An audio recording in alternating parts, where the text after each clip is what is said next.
આજે ઠાકોર અને કોળી સમાજનું અન્યાય અત્યાચારના વિરુદ્ધમાં સંમેલન મળી રહ્યું છે.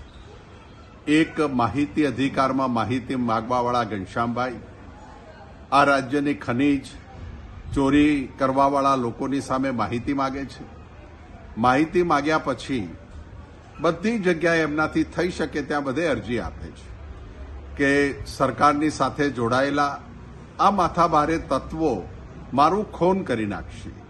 અને બન્યું પણ એવું જ કે અરજીઓ આપવા છતાં પણ કોઈ પોલીસ રક્ષણ નહીં મળ્યું અને ઘનશ્યામભાઈનું ખૂન થયું.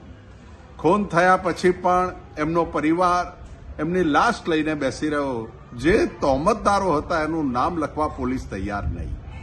સમાજ અને લોકો ભેગા થયા, દબાણ ઊભું થયું અને 302માં તહોમતદારોના નામ લખાયા.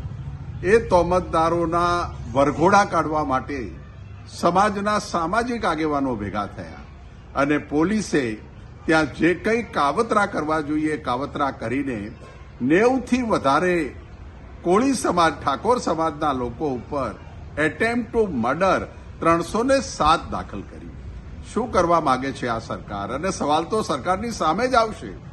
સવાલ તો ત્યાંથી જે નેતૃત્વ કરી રહ્યા છે એની સામે જ આવશે. સરકાર જો કોઈનું રક્ષણ ન કરી શકતી હોય અને જ્યારે એનું મૃત્યુ થતું હોય, એની ફરિયાદ ન લેવાતી હોય, ફરિયાદી માથાભારેને મોટા લોકો છે એની ધરપકડ ન થતી હોય તો સમાજ બેસી નહીં રહે.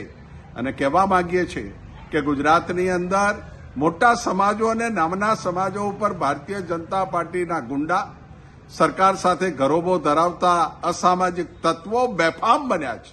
ત્યારે આ ઘટનાને સામાન્ય લેતા નહીં, સમગ્ર ગુજરાતમાં એના પડઘા પડશે. સામાજિક કામ હોવાથી હું આવી શક્યો નથી, પણ સમગ્રતઃ વિછ્યા સંમેલનને મારું સમર્થન છે. અને આજે જે કોઈ નિર્ણય ઠાકોર કોળી સમાજ લેશે એ નિર્ણયને વધાવવા માટે, એ નિર્ણયની લડત લડવા માટે અમે સૌ તૈયાર છીએ. જય હિન્દ.